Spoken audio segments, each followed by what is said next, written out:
Hola, hola, bienvenidas y bienvenidos a nuestro primer episodio. Yo soy Valentina.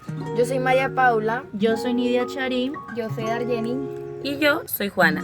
Oigan, hoy vamos a hablar de alguien que vivió hace más de 2500 años, pero sus enseñanzas parecen hechas para nuestra aula de infantil. Exacto, porque hoy el tema es ¡Buda! Pero no como una figura lejana o religiosa, sino como un maestro de la mente y la calma. ¿Están listas para viajar a la India antigua? Entonces, acompáñenos en este podcast y si son docentes o futuros educadores, esto les va a interesar muchísimo. Bueno, sí, pero entonces, ¿quién fue Buda? Bueno, muchachas, antes de ser Buda, toca aclarar que era el príncipe llamado Siddhartha Gautama. Él nació en Lumbini, actualmente se llama Nepal. Su padre lo protegía del sufrimiento, vivía en un palacio, sin enfermedad, ni vejez, ni la muerte tampoco. Sí, pero él un día salió del palacio y vio 4 cosas que le cambiaron.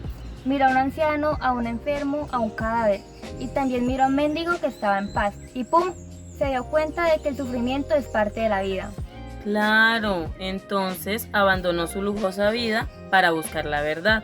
Practicó muchísimo el ascetismo, o sea, casi no comía y hacía esfuerzos extremos, pero no le funcionó. Hasta que un día, bajo un árbol, conocido como el árbol de Bodhi, se sentó a meditar sin rendirse. Tras mucho tiempo, despertó. Por eso Buda significa el despierto. No es un dios como las personas piensan, sino una persona que comprendió la realidad tal como es. Chicas, clave aclarar que hay un Buda gordo, por así decirlo, y un Buda histórico. El famoso Buda gordito y riéndose se llama Budai o Otei, un monje chino del siglo X. No es Siddhartha Gautama, quien era representado más delgado y sereno. Pero igual estamos hablando de el Buda histórico. Bueno, y también ahorita es como ya un súper pensador, bueno, hizo muchas cosas, pero en su momento también fue juzgado por el hecho de que pues abandonó a su familia. Claro, es que Siddhartha Gautama tenía 29 años. A esa edad él tomó la decisión de abandonar el palacio, abandonar a su esposa y a su hijo. Duró casi toda su vida practicando su meditación y murió hasta los 80 años. Pero o sea, ¿ustedes qué opinan? ¿Les parece que como que estaba loquito, que tal vez fue... En lo personal yo creo que curiosidad, porque pongámonos en los zapatos de una persona que desde chiquitico tuvo absolutamente todo lo que quiso, ¿me entienden? Como de que tenía todo lo material que él podía desear y jamás había visto, por así decirse, jamás, relativamente hablando, una enfermedad, no había sufrido de alguna cosa como fuerte, ¿me hago entender? Pues es que igual, o sea, las ideas de su filosofía, pues lo que decimos era la impermanencia, que, o sea, todo cambiaba constantemente, entonces literal él lo hacía. Y el no apegarse, aferrarse a cosas o personas que, o sea, eso generaba sufrimiento, decía él. Además, yo siento que él llegó a alcanzar como esa iluminación, a la edad de 29 años, cuando él pasó por el momento de hambruna, ya que no fue porque él le tocara, sino fue por decisión propia cuando pues abandonó también el palacio. En ese momento tuvo un momento de iluminación y entendió el origen del sufrimiento, el cómo cesarlo. Él, pues como tal, yo no diría que es un loco, o sea, sí sus ideologías son diferentes a lo que uno normalmente está acostumbrado, ya que lo tenía todo y prefirió no tenerlo nada por ver la belleza de lo sencillo. Pero sí, él fundó una comunidad monástica y a sus 80 años, que fue pues su edad de muerte, él logró permanecer en la liberación final del ciclo del renacimiento. Fíjense que yo estaba leyendo sobre él y cómo era anteriormente, por así decirlo, el mundo en el que él vivía, en donde él vivía. Era como muy primitivo a comparación de cómo es ahorita, pero sin embargo era como que más rico en un sentido filosófico y espiritual que el mundo de hoy en día. Las escrituras de él dejaban una impresión de que había una sociedad con un profundo interés por las cuestiones pues fundamentales de la existencia. Había un gran número de maestros de meditación, abundaban las escuelas filosóficas y los debates religiosos. Era una especie como de deporte popular con muchísimos espectadores. Igual, o sea, el pensamiento de él en su momento fue súper diferente, ya que, o sea, en esa época predominaba el hinduismo. Igual ellos creían en la reencarnación y el karma. Hay que aclarar que hubieron personas que influyeron mucho en la vida de Siddhartha Gautama en el momento de su iluminación. Por ejemplo, cuentan que Siddhartha Gautama durante esos 6 años que estuvo ayunando después de haberse ido del palacio, o sea, tenía más o menos sus 34 años, él no se fue solo, fue acompañado durante 5 compañeros, ayunó casi hasta la muerte, llegando a tocar, o sea, su propia columna vertebral. Imagínate lo flaco que estaba, pues era muy débil. Llegó al punto donde sus compañeros lo dejaron solo, pero él sintió eso como una prueba de fortalecimiento. Pues en ese momento llegó una joven llamada Sujata, la cual le ofreció una cuenca de leche rosada.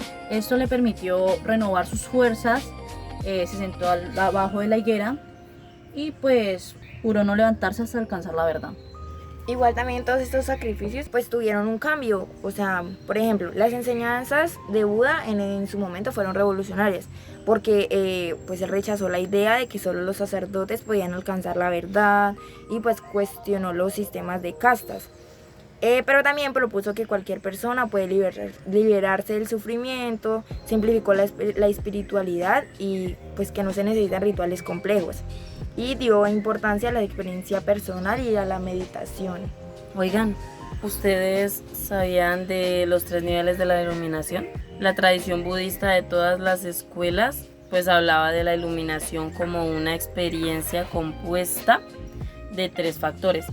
Para empezar, se hablaba de la iluminación como un estado de conciencia clara y pura, ¿entienden?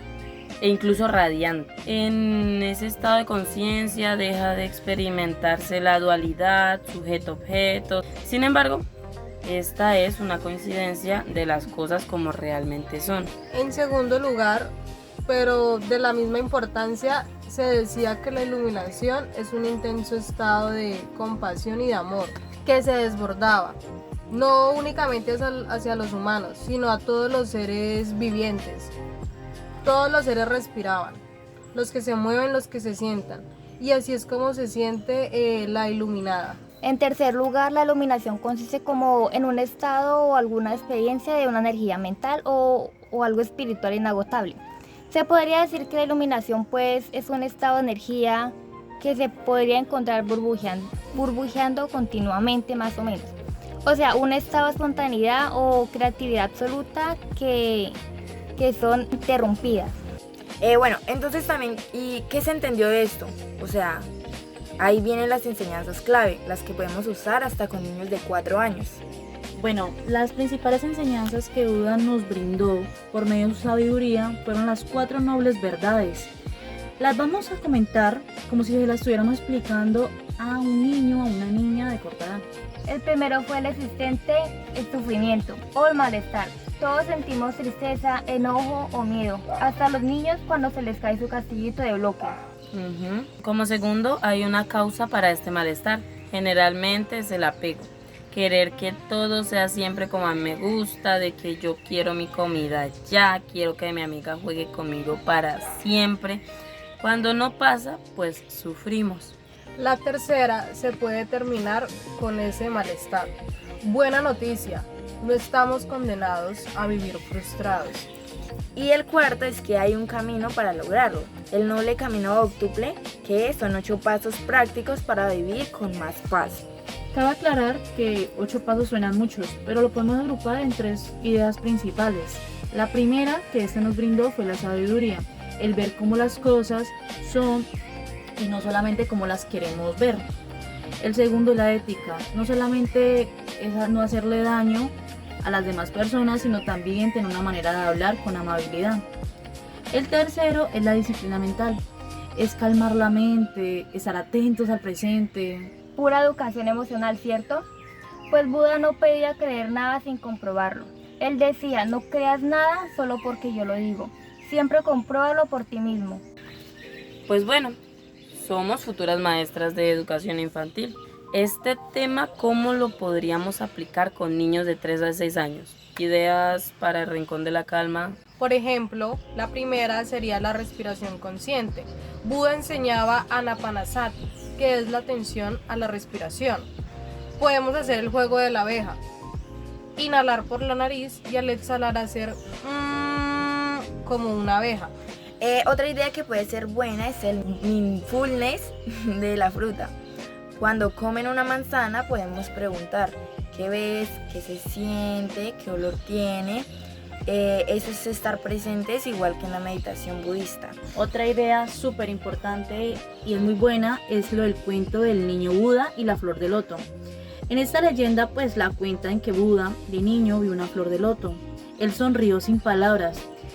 Esta nos trae una enseñanza la cual es poder enseñar que la belleza está en lo simple. Y para el conflicto entre niños, el diálogo compasivo. Buda decía, la ira no cesa con ira, sino con la no ira. Si dos niños se pelean por un juguete, en lugar de castigar o regañar, podemos hacer que respiren juntos y se expresen como se sienten. ¿Y qué tal un rincón de Buda? Una alfombrita, una planta, una campanita. Cada vez que suene la campana, todos paran, respiran y escuchan el silencio. Eso es meditar sin que parezca aburrido. Me parece una buena idea, porque Buda no es una religión para los niños, es una caja de herramientas para la paciencia, la empatía y la autorregulación. Y antes de terminar, quisiera que hiciéramos varias preguntas a nuestros oyentes, como ¿cómo podrías usar una enseñanza de Buda este mismo lunes en tu clase o en tu vida diaria? Puede ser tan simple como respirar 3 veces o antes de regañar o antes de tener una discusión. Otra pregunta podría ser que qué pasaría si en vez de premiar o castigar enseñamos a los niños a observar su propia mente. ¿Será que se siente bien o no cuando le quitan un color rojo? Eso es el camino del despertar. Bueno, y para terminar de cerrar, déjenme les leo una frase de Buda, que es ideal para colgar en nuestro aula. La mente lo es todo, en lo que pienses te convertirás. Así que pensemos en aulas llenas de calma, no de gritos, de regaños ni de castigos. Bueno, muchas gracias por acompañarnos. Si este podcast les sirvió, compártanlo con otra estudiante de educación infantil. Y recuerden, no hace falta ser budista para practicar la compasión. Y recuerden que la espiritualidad budista se utiliza hoy en día para ayudar al control de las emociones, también para la depresión, el estrés, el enojo. O sea, también se puede utilizar muchísimo en el salón para los niños y para todos los seres humanos. Ahora sí, nos despedimos con una respiración profunda. Inhalan y exhalan. Namaste, futuras y actuales maestras. Hasta la próxima. Y que su aula sea como un loto, bella incluso en el barro.